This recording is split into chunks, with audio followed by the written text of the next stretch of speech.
اعوذ باللہ من الشیطان الرجیم بسم اللہ الرحمن الرحیم الحمد للہ والصلاة علی اہلہ واللعن لأہلہ اما بعد السلام علیکم یا منتہی الحلم و اصول الکرم۔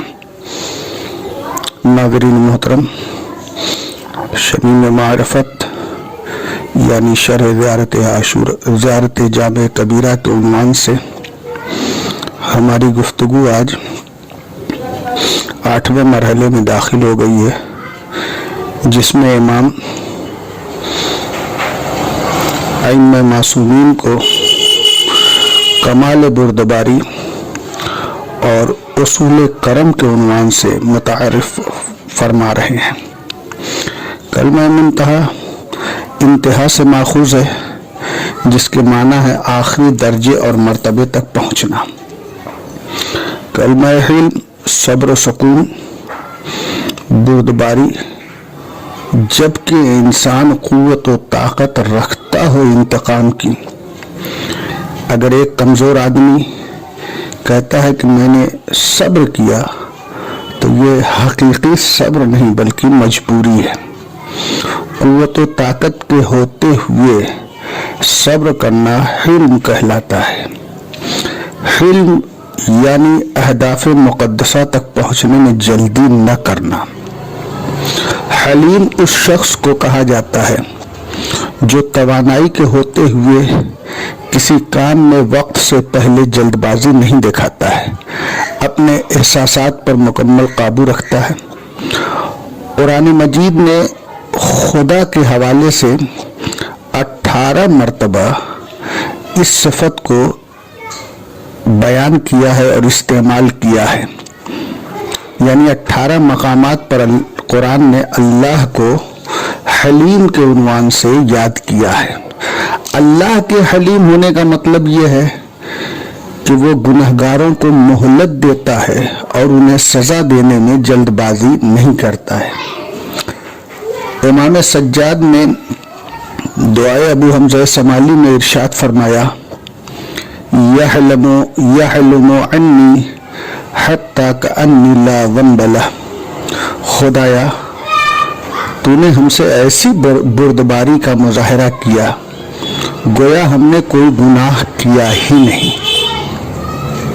لیکن جب بندوں کو ہم حلیم کہتے ہیں تو اس کا مطلب یہ ہوتا ہے کہ غصے کو پی جانا اور اس پر کنٹرول رکھنا، جیسا کہ امام علی علیہ السلام نے ارشاد فرمایا، افضل الحلم کظم الغیظ۔ برترین اور افضل ترین حلم غصے کو پی جانا۔ وملک النفس مع القدرت، اور قدرت رکھتے ہوئے اپنے نفس پر کنٹرول رکھنا۔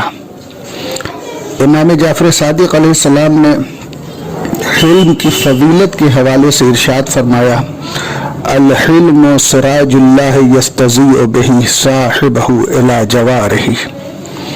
حلم چراغ ربانی ہے جس کی ضیاء سے صاحب حلم قرب خدا تک پہنچتا ہے۔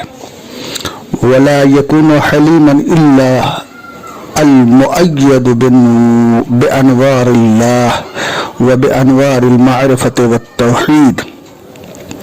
اور ایک انسان اس وقت تک حلیم ہو ہی نہیں سکتا جب تک نور الہی، نور معرفت اور نور توحید کی تائید شامل حال نہ ہو۔ اس کے بعد مولا نے فرمایا، والحلم یدور علی 5 اوجہ۔ حلم کی 5 صورتیں ہیں۔ ان یکون عظیما فیذل۔ پہلی صورت یہ ہے کہ انسان عزت و بزرگی کا حامل ہو اور وہ پست اور ذلیل کر دیا جائے۔ اور یکون صادقا فیتہم۔ دوسری صورت یہ ہے کہ وہ سچ بولے لیکن اس کو لوگ متہم کر دیں۔ اور یدعو الی الحق فیستخف بہ۔ تیسری صورت یہ ہے کہ وہ حق کی دعوت دیتا ہو لیکن اس کی لوگ اہانت کرتے ہوں۔ وَأَن يُؤْذِي بِلَا جُرْم، بلا جرم و خطا اذیت کی جاتی ہو، اس کو ستایا جاتا ہو۔ وَأَن يُطَالَبَ بِالْحَقِّ وَيُخَالِفُ فِيهِ، اپنے حق کا مطالبہ کرے اور اس کی مخالفت کی جائے۔ اگر آپ اس حدیث کی روشنی میں وفات مرسل اعظم کے بعد مدینے کی صورتحال کا مطالعہ کریں تو اس بات کا بہترین ثبوت فراہم ہو سکتا ہے کہ آل محمد حلم و بردباری کے اعلیٰ ترین درجے پر فائز تھے۔ جہاں شہزادی زہرا قرآن و سنت عقل و فکر کے ذریعے سے ایسے مدلل بیان دے رہی تھی جس کے بعد کسی طرح کا شبہ باقی نہ رہ جاتا ہے، مگر پھر بھی محروم رہ گئی اور حضرت علی کو کہنا پڑا فصبرت وفی العین قضا وفی الحلق شجا، میں نے اس حال میں صبر کیا جب میری آنکھ میں تنکا تھا، میرے حلق میں اچھو پڑا ہوا تھا، ارا تراسی نہبا، میں دیکھ رہا تھا اور میری میراث لٹ رہی تھی۔ ان تمام بیانات کی روشنی میں حلیم زندگی کے طوفان مشکلات سے گھبرا کر فرار نہیں کرتا ہے، بلکہ وہ مشکل ترین حالات میں بھی صبر کا تلخ گھونٹ پی کر مسکراتا ہے اور سجدہ شکر ادا کرتا ہے۔ کربلا اس کا جیتا جاگتا نمونہ ہے۔ رسول خدا نے حلم و بردباری کے اثرات کا تذکرہ کرتے ہوئے ارشاد فرمایا، اما الحلم فمنہ رکوب الجمیل، حلم بہترین سواری، وصحبت الابرار، نیکوں کی مصاحبت اور دوستی، ورفع من الزعہ، ورفع من الخفاسہ، انسان کے اندر خساست نہ ہو، انسان غم و غصے سے پاک ہو، وتشہی الخیر، اور اس کے اندر نیکیوں کی خواہشات ہوں، وتقرب صاحبہ من معالی الدرجات، اور حلم کا حامل جو شخص حلم رکھنے والا ہو، بردبار ہو، من معالی الدرجات، والعفو، بلند ترین درجات سے قریب ہوتا ہے، عفو سے، بخشش سے قریب ہوتا ہے، والمحل، اطمینان و سکون سے قریب ہوتا ہے، والمعروف، نیکیوں سے، اچھائیوں سے قریب ہوتا ہے، والصمت، اور خاموش رہنا پسند کرتا ہے۔ فَهَذَا مَا يَتَشَعَّبُ لِلْعَاقِلِ بِحِلْمِهِ، یہ وہ شعبے اور یہ وہ فروعیں ہیں جو حلم کی بنیاد پر عاقل کے لیے اور سامنے آتی ہیں۔ دوسرا جملہ مولا نے اصول کرم ائمہ معصومین کو فرمایا ہے۔ اس لفظ میں اصول جو ہے جمع ہے اصل کی، اور اصل یعنی ہر وہ چیز جس کے ختم ہو جانے سے وہ تمام چیزیں ختم ہو جاتی ہیں جو اس کی وجہ سے پائی جاتی ہیں اور باقی رہتی ہیں۔ جیسے اگر مکان کی بنیاد خراب ہو جائے تو پورا مکان تہس نہس ہو جاتا ہے، تو مکان کی بنیاد ہی اصل ہے۔ امام حسن سے کرم کے سلسلے میں پوچھا گیا کہ کرم کیا ہے؟ لما سئل عن الکرم قال الابتداء بالعطیہ، جب مولا سے سوال کیا گیا کرم کیا ہے، مولا نے فرمایا محتاج کو مانگنے سے پہلے دے دینا، الابتداء بالعطیۃ قبل المسألہ، محتاج کو مانگنے سے پہلے دے دینا، وإطعام الطعام، اور بھوکوں کو کھانا کھلانا، فی المحل، جب دنیا قحط سالی کا شکار ہو۔ مولا کائنات نے فرمایا الکرم بذل الجود وانجاز الموعود، مال عطا کرنا، وعدوں پر عمل کرنا کرم ہے۔ کرم ایک صفت حسنہ ہے جس کے عمومی طور پر سخاوت کے معنی ذہن بشری میں آتے ہیں۔ جب کبھی یہ لفظ کرم بولا جاتا ہے سخاوت ہی معنی سمجھ میں آتے ہیں۔ ایسی صورت میں جب ہم زیارت میں پڑھتے ہیں کہ ائمہ اصول کرم ہیں تو اس کا واضح سا مفہوم یہ ہوتا ہے کہ کائنات میں جہاں کہیں بھی سخاوت نظر آتی ہے ان سب کا سرچشمہ یہی آل محمد کی ذوات مقدسہ ہے۔ اور اگر کرم سے مراد شرافت و بزرگواری ہو تو اس کا مطلب یہ ہوگا کہ ائمہ اطہار تمام طرح کی شرافت کا منبع ہے۔ ایک کریم انسان کون ہو سکتا ہے؟ وہ کون انسان ہے جس کو کریم کہا جا سکتا ہے؟ معصوم نے اس سلسلے میں ارشاد فرمایا من کرم المرء بکاؤہ علی ما مضی من زمانہ، گزرے ہوئے زمانے پر گریہ کرے، یہ کرم کی ایک نشانی ہے۔ وحنینہ الی اوطانہ، اور اپنے وطن سے محبت کرے، یہ کرم کی نشانی ہے، علامت ہے۔ وحفظہ قدیم اخوانہ، اور پرانے دوستوں کی حفاظت انسانی شرافت کی علامت ہے۔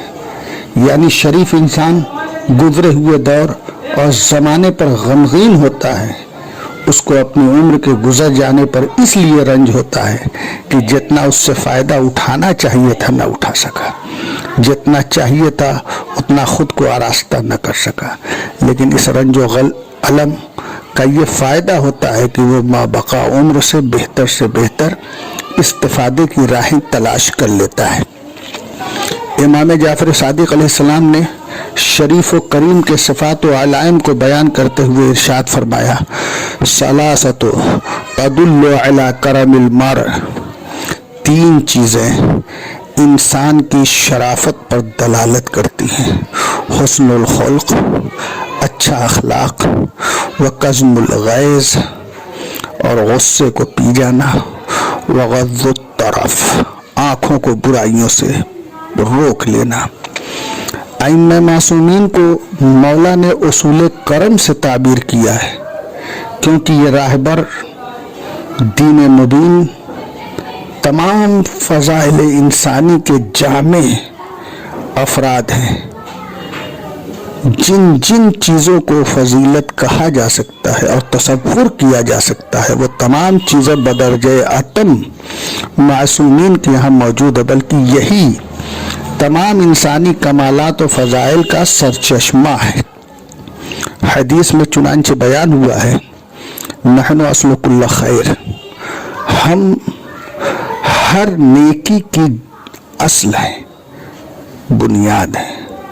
ومن فروعنا کل بر، اور اس سے نیکیاں پھوٹتی ہیں اور نکلتی ہیں۔ فمن البر، وہ نیکیاں کیا ہیں؟ التوحید والصلاۃ، نماز، والصیام، اور روزہ، وقظم الغیظ، غصے کو پی جانا، والعفو عن المسیء، گنہگار کو معاف کر دینا، ورحمت الفقیر، فقراء پر رحم کرنا، وتعہد الجار، پڑوسیوں کی خبر گیری کرنا، والاقرار بالفضل لأہلہ، اور اہل فضیلت کی فضیلت کا اعتراف کرنا۔ یہ نیکیاں ہیں جو معصوم نے فرمایا۔ اگر ہم اپنے پڑوسیوں سے بے خبر ہیں اگر ہم صاحبان فضیلت کی فضیلت کا اعتراف نہیں کر رہے ہیں تو ہمیں اپنے بارے میں جائزہ لینا چاہیے۔ اس کے بعد مولا نے فرمایا وَعَدُوُّنَا، اور ہمارے دشمن اصل کل شر، ہر برائی کی جڑ ہے، وَمِن فُرُوعِهِمْ كُلُّ قَبِيحٍ وَفَاحِشَةٍ، انہی سے ساری برائیاں اور غلاظتیں نکلتی ہیں۔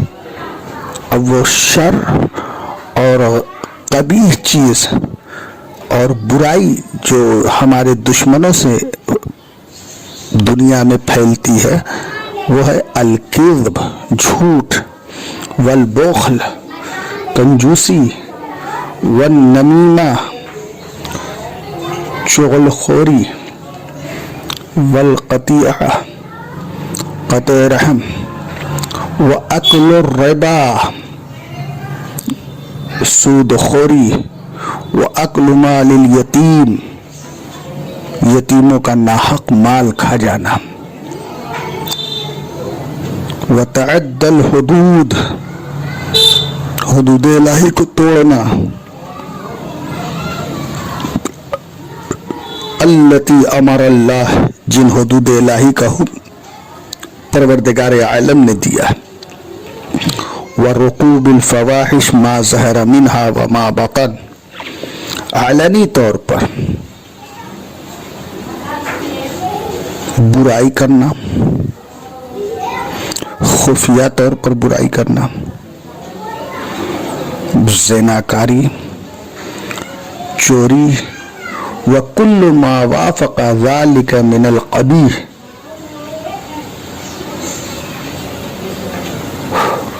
اور ہر وہ چیز جو ان کے موافق ہو برائیوں میں سے، یہ تمام چیزیں ہمارے دشمنوں سے نکلتی ہیں۔ فَكَذِبَ مَنْ زَعَمَ أَنَّهُ مَعَنَا، مولا نے جو یہ جملہ فرمایا ہے یہ ہم دعوے داران محبت کے لیے لمحہ فکریہ ہے۔ مولا فرماتے ہیں فَكَذِبَ، جھوٹا ہے وہ، جھوٹا ہے وہ، من زعم انہ معنا، جو یہ گمان کرے کہ وہ ہمارے ساتھ ہے، ہم اہل بیت کے ساتھ ہے، وَهُوَ مُتَعَلَّقٌ بِفُرُوعِ غَيْرِنَا، اور اس کے اندر وہ تمام چیزیں پائی جاتی ہوں جو ہمارے دشمنوں کے اندر پائی جا رہی ہوں۔ پروردگارہ، تجھے تیرے کرم اور اصول کرم کا واسطہ ہمیں رذائل اخلاقی سے پاک ہونے کی توفیق